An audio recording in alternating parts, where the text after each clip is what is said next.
अभी तो इस बाज की असली उड़ान बाकी है, अभी तो इस परिंदे का इम्तिहान बाकी है। अभी अभी मैंने लांघा है समुंदर को, अभी तो पूरा आसमान बाकी है।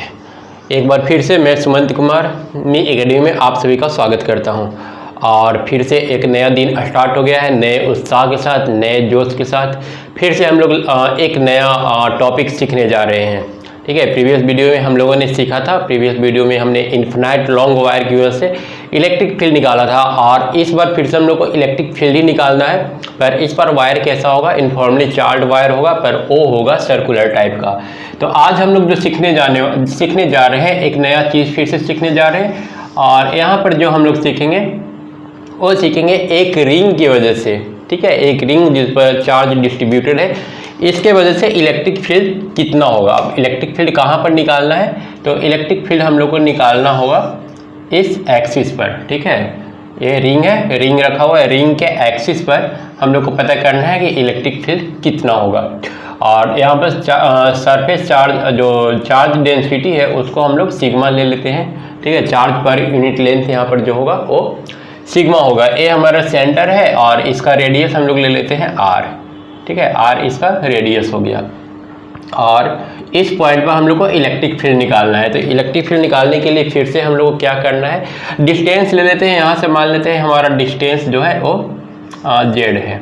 ठीक है, जेड डिस्टेंस पर हम लोग को निकालना है। इसको एक बात समझ लेना है, ये जो है इस टाइप से रिंग रखा हुआ है। फॉर एग्जाम्पल के लिए हम आपको बता दे रहे हैं, रिंग जो रखा हुआ है, यहाँ पर मेरे पास एक मोबाइल फ़ोन है, रिंग इस टाइप से गोल रखा हुआ है। ठीक है, एकदम बिल्कुल इस टाइप से। और यहाँ पर सेंटर पर बीच में हम लोग निकाल रहे हैं। ठीक है, यहाँ पर हम लोग निकाल रहे हैं कि इलेक्ट्रिक फील्ड कितना होगा। तो ये नहीं सोचना है कि ये जो जेड होगा आर प्लस ए डिस्टेंस लेकर के होगा, नहीं, इसका जो आर है इस डायरेक्शन में है, ऐसे इस टाइप से गोल है। और यहाँ से बीचों बीच हम लोग निकालने की कोशिश कर रहे हैं इलेक्ट्रिक फील्ड। ठीक है, तो रेडियस अलग चीज़ है, रेडियस के साथ जेड को हम लोग कंपेयर नहीं कर सकते।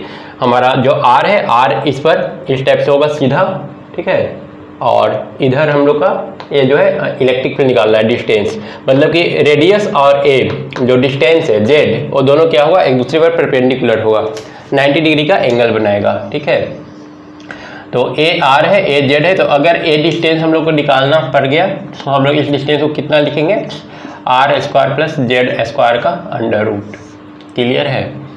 ठीक है, अब हम लोग को जब इस पॉइंट पर इलेक्ट्रिक फील्ड निकालना है तो सबसे पहले करना क्या होगा, सबसे पहले किसके पास जाना होगा, हम लोग को जब भी इलेक्ट्रिक फील्ड का जरूरत पड़ता है तो हम लोग जाते हैं कूलम्ब्स के पास। ठीक है, कूलम्ब्स लॉ, उन्होंने एक लॉ दिया था और उस लॉ के बारे में हम लोग को बार बार उनका नाम लेना पड़ता है।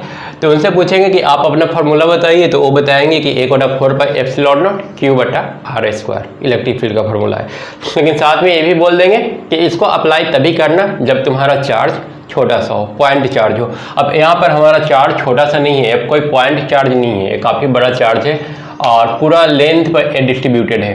तो हम लोग क्या करेंगे, हम लोग यहाँ पर एक छोटा सा चार्ज लेंगे। ठीक है, छोटा सा लेंथ लेंगे। ठीक है, और इस लेंथ पर मान लेते हैं, ये जो लेंथ है डीएल लेंथ का होगा, और यहाँ पर जो एंगल बनाएगा इसको हम लोग डी थीटा मान लेते हैं। ये जो छोटा सा एंगल होगा ये डी थीटा होगा। ठीक है, तो इस डी थीटा की वजह से यहाँ पर ए डी एल का वैल्यू कितना आएगा, हम लोग क्या जानते हैं, अगर कोई इस टाइप का चाप दिया हुआ हो और यहाँ पर अगर ए थीटा एंगल बना रहा हो, इसका लेंथ अगर आर हो और ए एल हो, तो इसमें रिलेशन क्या होता है, थीटा इज इक्वल टू होता है एल बाई आर। ठीक है, ये रिलेशन याद रखना है। तो यहाँ से अगर हम लोग डी एल निकालना चाहेंगे तो हम लोग का डी एल आ जाएगा, d l is equal to कितना हो जाएगा, आर थीटा। तो यहाँ पर हम लोग का होगा आर इंटू डी थीटा। ठीक है, जो डी एल छोटा सा लेंथ हम लोग लिए हैं उसका वैल्यू कितना होगा, आर डी थीटा के बराबर होगा। ठीक है, क्लियर है इतना दूर। अब उसके बाद डी एल पर यहाँ पर टोटल चार्ज कितना हो जाएगा, डी क्यू हम लोग अब चाहे तो निकाल सकते हैं, क्योंकि कूलम्ब्स लॉ बताया था कि छोटा सा चार्ज की वजह से ही निकालना, पूरा की वजह से अगर निकालने की कोशिश करोगे तो उसका जिम्मेवारी हम नहीं लेंगे। तो ठीक है, हम लोग क्या करते हैं, पहले छोटा सा एलिमेंट ले लेते हैं। छोटा सा एलिमेंट पर जो चार्ज होगा और डी क्यू होगा, और डी क्यू बराबर हम लोग लिख सकते हैं सिग्मा इंटू डी एल, क्योंकि charge per unit length sigma है, यूनिट लेंथ पर जो चार्ज है वो सिग्मा है। तो डी एल लेंथ पर कितना हो जाएगा, सिग्मा इंटू डी एल। अब जब सिग्मा डीएल पता चल गया तो यहाँ पर पुट कर देते हैं सिग्मा का वैल्यू सिग्मा और डीएल का वैल्यू आर डी थीटा। अब हम लोग चाहें तो इलेक्ट्रिक फील्ड निकाल सकते हैं, तो इलेक्ट्रिक फील्ड कुछ इस डायरेक्शन में आएगा। ठीक है, यहाँ पर मान लेते हैं ये हमारा एंगल क्या हो जाएगा, अल्फा होगा, तो ए वाला भी अल्फा होगा। और इस इलेक्ट्रिक फील्ड का डायरेक्शन किधर होगा, बाहर की ओर। हम लोग पॉजिटिव चार्ज लिए हैं और इसका एक कंपोनेंट यहाँ पर आ जाएगा डी कॉस अल्फा, और नीचे की ओर आएगा डी ई साइन अल्फा। लेकिन नीचे वाला हम लोग को नहीं लेना है, ठीक है, क्योंकि ये जो हमारा ऊपर वाला पोर्शन की वजह से अगर नीचे की ओर आ रहा है इलेक्ट्रिक फील्ड, तो नीचे वाला की वजह से ऊपर की ओर आएगा और सारा एक दूसरे को कैंसिल कर देगा। मतलब यहाँ पर हमारा जो फिगर ये जो है ये सिमेट्रिक फिगर है और सिमेट्रिक फिगर में जो हॉरिजॉन्टल वर्टिकल कंपोनेंट होता है इलेक्ट्रिक फील्ड का, वो क्या होता है, जीरो हो जाता है। जो जीरो है उसको लेने की ज़रूरत नहीं है। हम लोग किसको सिर्फ कंसीडर करके चलेंगे, डी ई कॉस अल्फा को। तो यहाँ पर लिखेंगे E total is equal to D E total is equal to D E cos alpha is equal to D E into cos alpha का वैल्यू कितना हो जाएगा, हम लोग चाहें तो यहाँ से कॉस अल्फा निकाल सकते हैं। ये कॉस अल्फा का वैल्यू देगा cos alpha is equal to b बटा एच। ठीक है, इसमें बी बेस कौन सा है, जेड बेस है, जेड बटा हाइपोटेनस कौन सा है, r square plus Z square, r square plus Z square का अंडर रूट।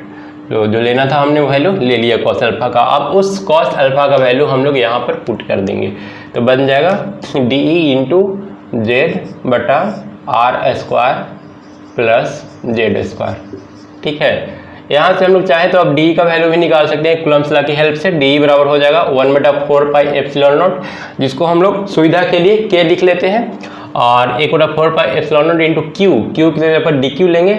डी क्यू कितना है, डी क्यू है sigma r into d theta, sigma r into d theta, d q ले लिए बटा आर स्क्वायर। आर की जगह पर ए डिस्टेंस कितना है हम लोग का, r square plus Z square, r square plus Z square का अंडर रूट था। जब हम लोग स्क्वायर करेंगे तो अंडर रूट हट जाएगा, और साथ में मल्टीप्लाई करना होगा जेड बटा under root r square plus Z square से।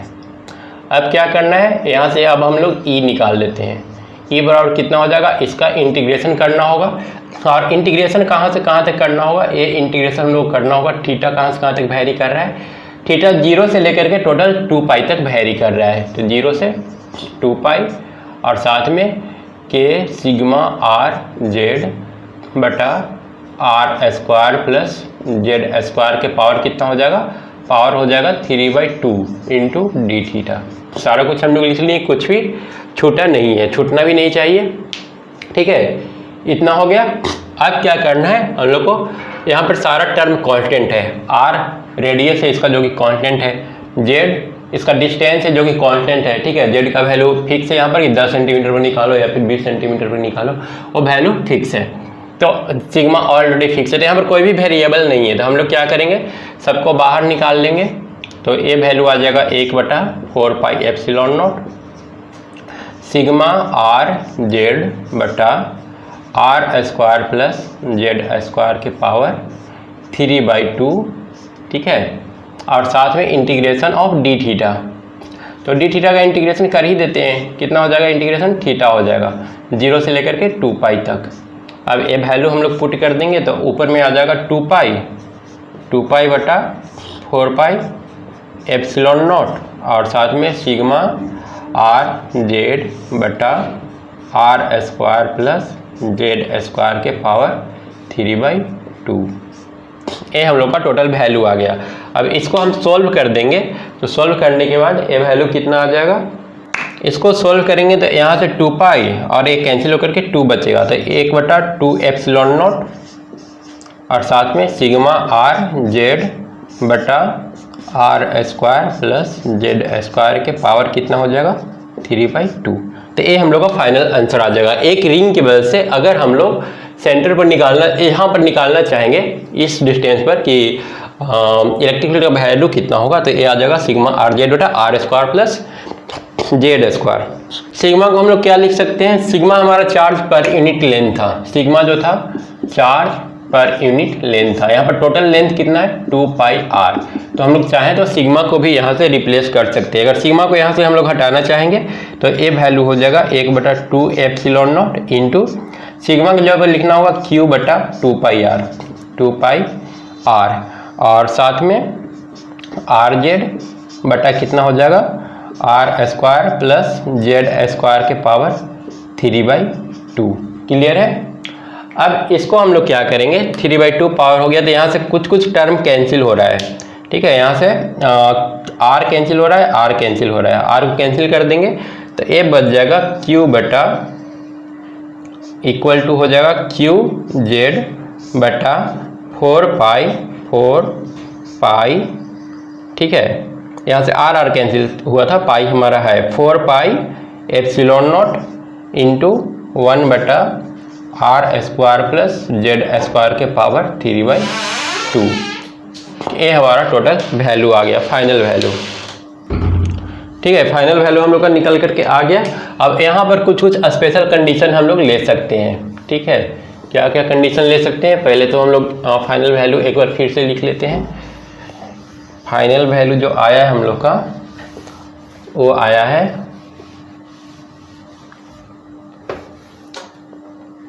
ये आया है QZ बटा 4 pi epsilon naught electric field E is equal to 1/4 pi epsilon naught into QZ बटा R² प्लस Z² के पावर 3/2।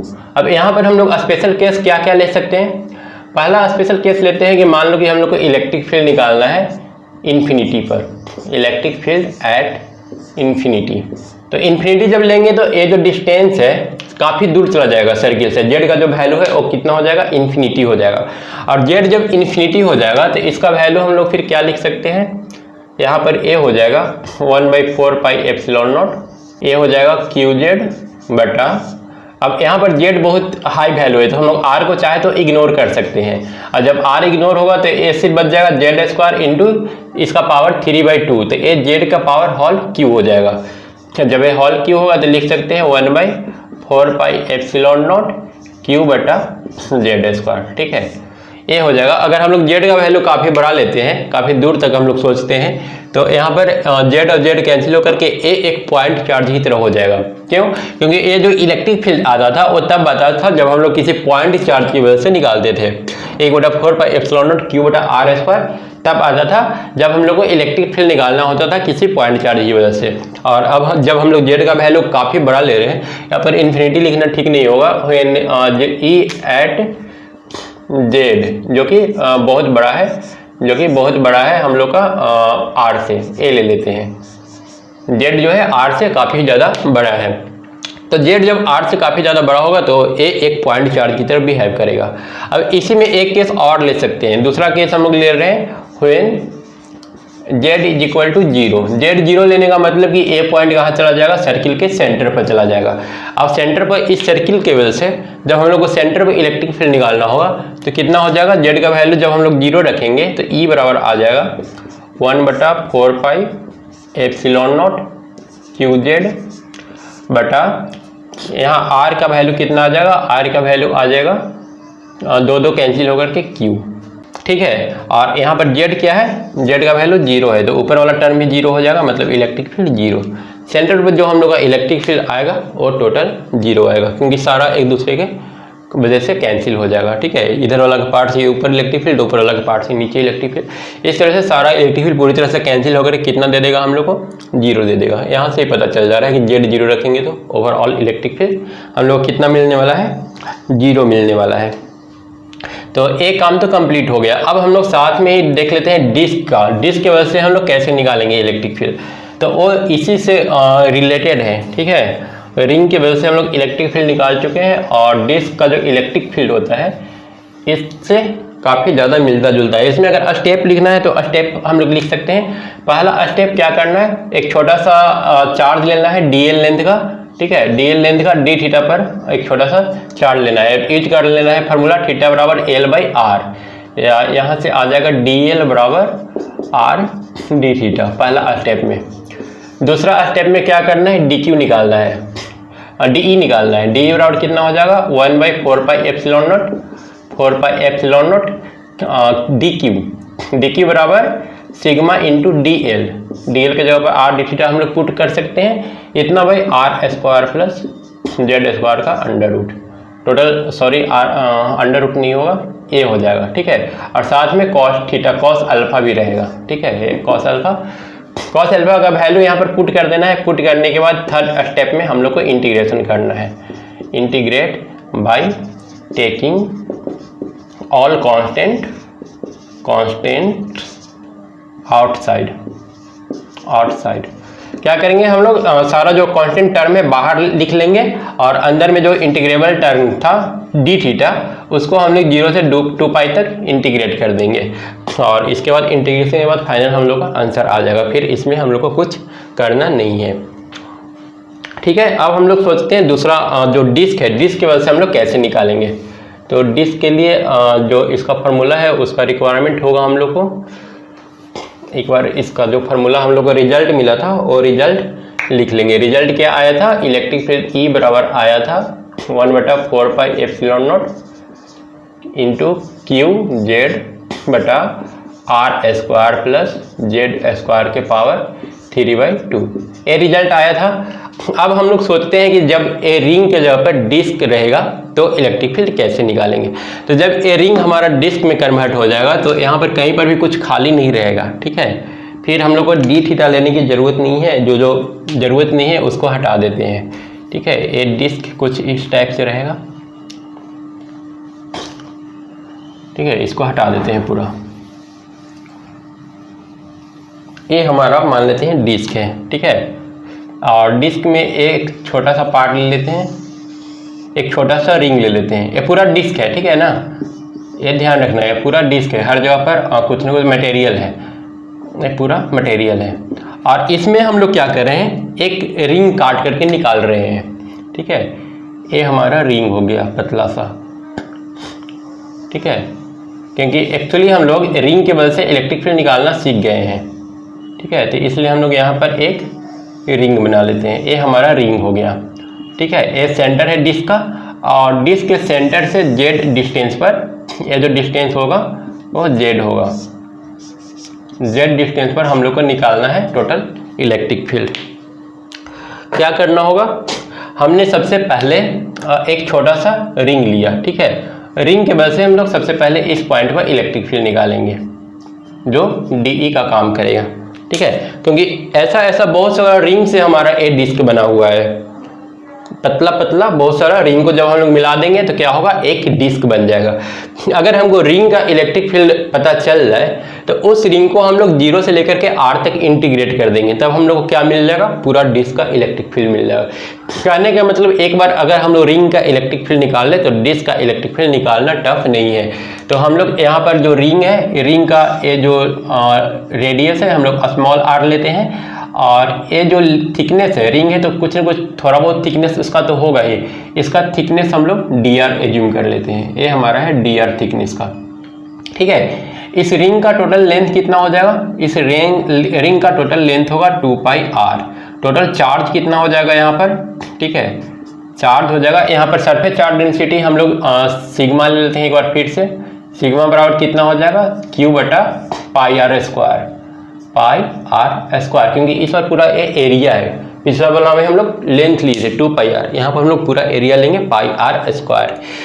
तो ठीक है, ये छोटा सा जो रिंग है इस पर टोटल कितना चार्ज होगा ये हम लोग को पता करना है सबसे पहले, ठीक है। तो सिग्मा जो हमारा है चार्ज पर यूनिट एरिया है, तो अगर इसका पूरा एरिया निकाल लेंगे और उसमें सिग्मा से मल्टीप्लाई कर देंगे तो हम लोग को डी क्यू मिल जाएगा। डी क्यू बराबर क्या होगा, sigma into D A. D A मतलब कि इस रिंग का पूरा एरिया, टोटल एरिया। अब इस रिंग का एरिया हम लोग कैसे पता करें, रिंग का एरिया पता करने के लिए इस रिंग को काटेंगे, ठीक है, काटेंगे और उसको ऐसे फैला देंगे। जब काट के फैलाएंगे तो ये जो रिंग था वो कुछ इस टाइप का दिखेगा, ऐसा, ठीक है। क्या हम लोग किए, यहाँ से इसको काटें और काटने के बाद इसको सीधा कर दिए, ठीक है। सीधा करने के बाद ये कुछ इस टाइप का दिखेगा। इसमें लेंथ कितना होगा, लेंथ होगा 2 पाई आर, ठीक है। इसका जो लेंथ होगा यहाँ से पूरा गोल, यहाँ से लेकर के यहाँ तक वो होगा 2πr। और ए थिकनेस कितना होगा, ठीक है, लेंथ तो ए हो गया, थिकनेस ए वाला हो गया, जो छोटा सा dr है, dr इसका थिकनेस हो गया। तो da कितना हो जाएगा, da हो जाएगा 2πr लंबाई इंटू चौड़ाई dr। क्लियर है?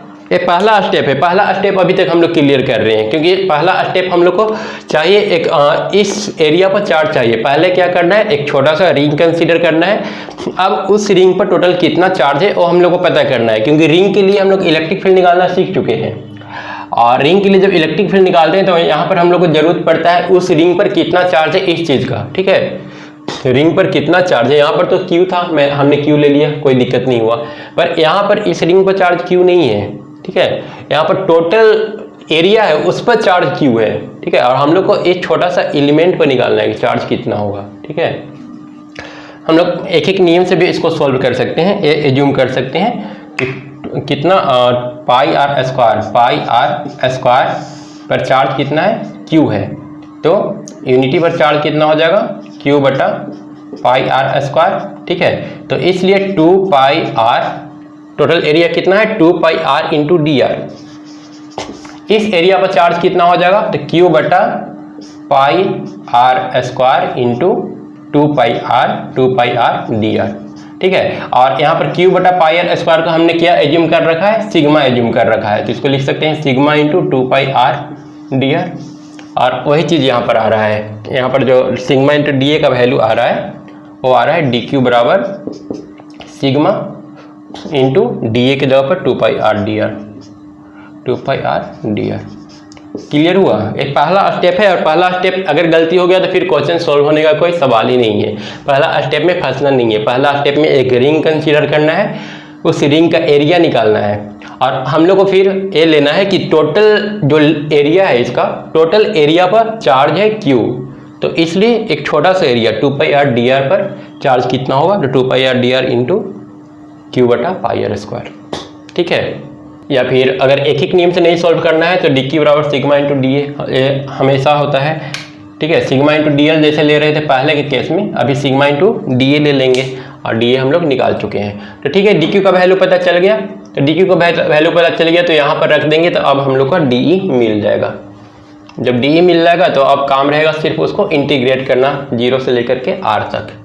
तो यहाँ पर हम लोग क्या करेंगे, de इज इक्वल टू लिख सकते हैं 1/4 पाई एप्सिलॉन नॉट k लिख लेते हैं उसको, और q के जगह पर हम लोग को लेना है dq sigma into D A, या फिर a वाला टर्म ले सकते हैं। तो हम लोग a टर्म ले लेते हैं sigma into 2πr into dr, ठीक है, इंटू ये z जो था z से मल्टीप्लाई कर देते हैं z, और बटा r square plus z square के पावर 3/2। अब यहाँ से हम लोग इलेक्ट्रिक फील्ड निकालना चाहते हैं। तो इलेक्ट्रिक फील्ड निकालने के लिए E बराबर क्या करना होगा, टोटल का इंटीग्रेशन लेना होगा। तो जो कांस्टेंट है उसको बाहर निकाल लेते हैं, 2π कांस्टेंट है, सिग्मा कांस्टेंट है, k कांस्टेंट है, ठीक है, 2π सिग्मा, और साथ में z भी हमारा कांस्टेंट है, z को भी बाहर रख सकते हैं। और साथ में नीचे है r square plus z square के पावर 3/2। यहाँ पर हम लोग कैपिटल R नहीं ले सकते हैं, क्योंकि रिंग हमारा स्मॉल r रेडियस का है, तो ये स्मॉल r ही रहेगा। और z को बाहर ले लेंगे। अब इसको इंटीग्रेशन कहाँ से कहाँ तक कर देंगे, 0 से लेकर के कैपिटल R तक। ये 0 से लेकर कैपिटल R तक इंटीग्रेशन हो जाएगा।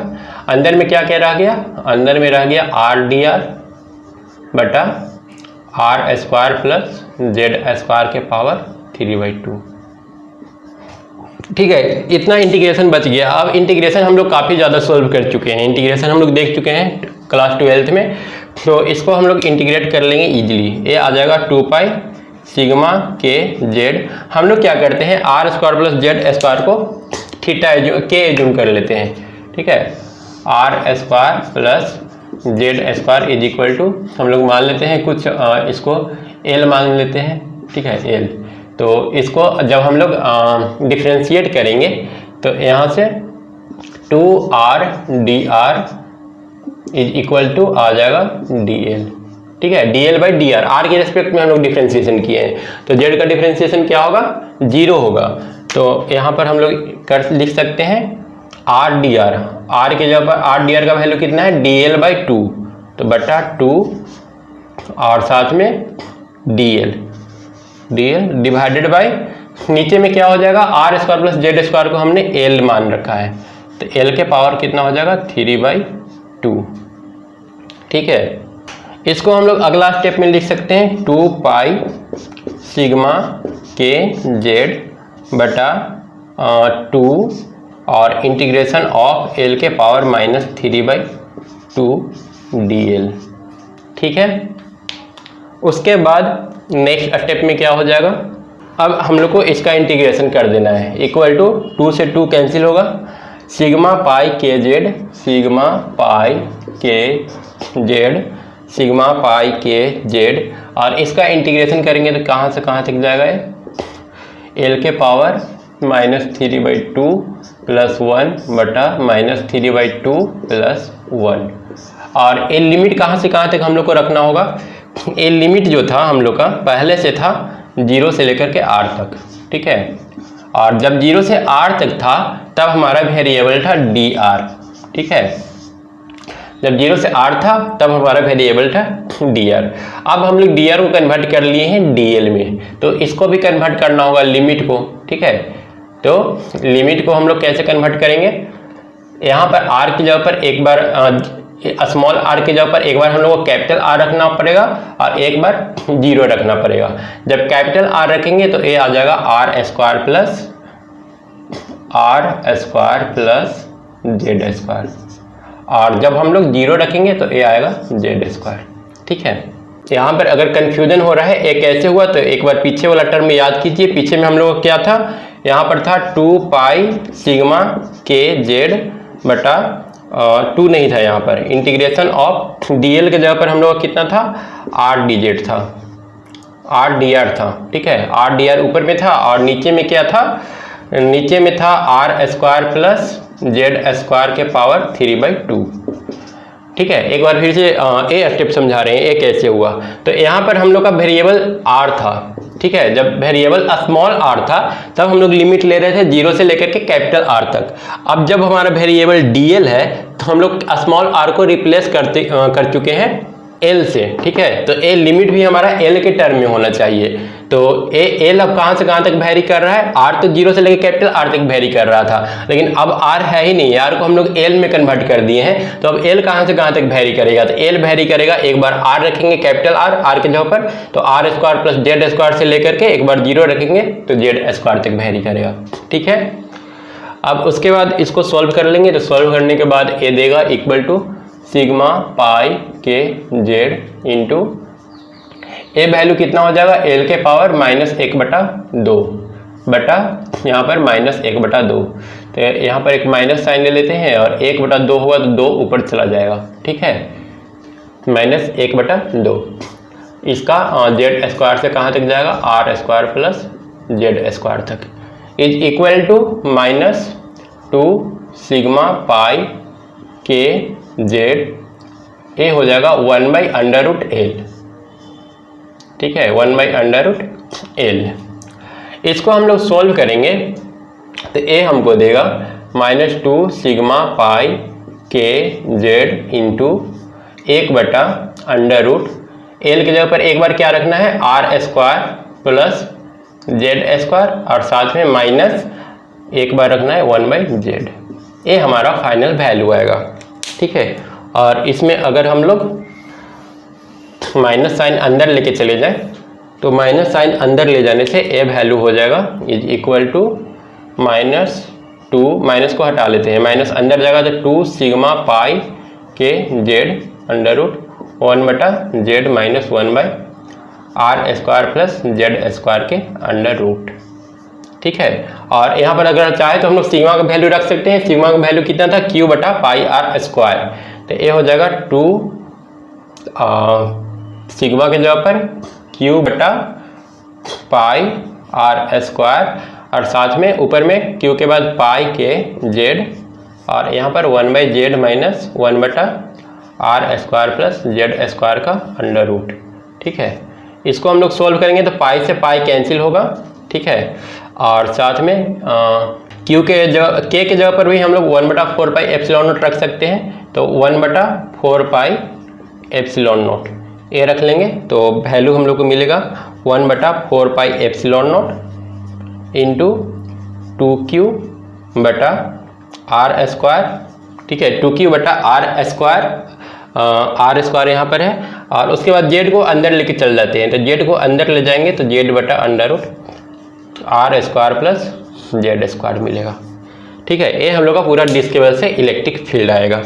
तो इसको हम लोग चाहें तो जैसे सिग्मा के टर्म में लिखना है तो सिग्मा के टर्म में लिख सकते हैं, क्यू के टर्म में लिखना है तो क्यू के टर्म में लिख सकते हैं। क्यू के टर्म में लिखेंगे तो क्या हो जाएगा, q/πr² को सिग्मा लिखना पड़ेगा, फिर 2 सिग्मा बटा उससे यहाँ पर बच जाएगा 4 एप्सिलॉन नॉट इंटू r² खत्म हो गया 1 माइनस z/r² प्लस z² का अंडर रूट। ठीक है, यहाँ से 2 से 2 कैंसिल होगा तो ये आ जाएगा इक्वल टू सिग्मा बटा 2 epsilon not 1 minus z/r² plus z² का अंडर रूट। ठीक है, ये फाइनल हम लोग का आंसर आएगा। 2 आंसर आ रहे हैं, आपको जिस टर्म में अच्छा लगे उस टर्म में आप आंसर को निकाल सकते हैं। यहाँ पर हमारा जो आंसर आया है वो क्यू के टर्म में आया है, और यहाँ पर जो हमारा आंसर आया है वो आया है सिग्मा के टर्म में। अब इसके स्टेप्स की एक बार फिर से बात कर लेते हैं। ठीक है, स्टेप्स एक बार बता देंगे तो आप लोगों को सारा कन्फ्यूजन दूर होगा। तो इसका डेरिवेशन थोड़ा सा लंबा आ रहा है, लेकिन डरना नहीं है, अगर स्टेप्स याद रहेंगे तो क्वेश्चन सोल्व हो जाएगा। स्टेप क्या क्या यूज किया हमने, पहले एक रिंग कंसिडर किया। ठीक है, रिंग कंसिडर किया, रिंग का एक छोटा सा एरिया लिया DA, और DA बराबर आया 2πr/dr। ठीक है, उसके बाद हमने निकाला स्मॉल चार्ज DQ। ठीक है, DQ बराबर आ जाएगा सिग्मा इंटू DA। उसके बाद हमने निकाला DE, इसके लिए हमने फार्मूला कौन सा यूज किया, रिंग वाला फार्मूला ऑफ रिंग का फार्मूला हमने यूज किया। उसके बाद इसको हम लोग कहाँ से कहाँ तक इंटीग्रेट किए 0 से लेकर के कैपिटल R तक। अब इंटीग्रेशन करने के बाद यहाँ पर जो इंटीग्रेशन था थोड़ा सा डिफिकल्ट आया। ठीक है, इस टर्म में आया कुछ r/dr। इसको सॉल्व करने के लिए हम लोग क्या किए, नीचे वाला टर्म को L मान लिए, तो ये वाला वैल्यू जो है थोड़ा सा चेंज हो गया, R का वैल्यू चेंज हो गया, नीचे का जो लिमिट है वो चेंज हो गया, लेकिन हमारा जो इंटीग्रेशन था वो सोल्व हो गया। इंटीग्रेशन सोल्व करने के बाद फाइनल हम लोग का आंसर आ गया। तो यही इसका स्टेप्स है, और कुछ है नहीं इसमें। तो फिलहाल इस वीडियो को यहीं पर फिनिश करते हैं, नेक्स्ट वीडियो में फिर से मिलेंगे, तब तक के लिए थैंक यू।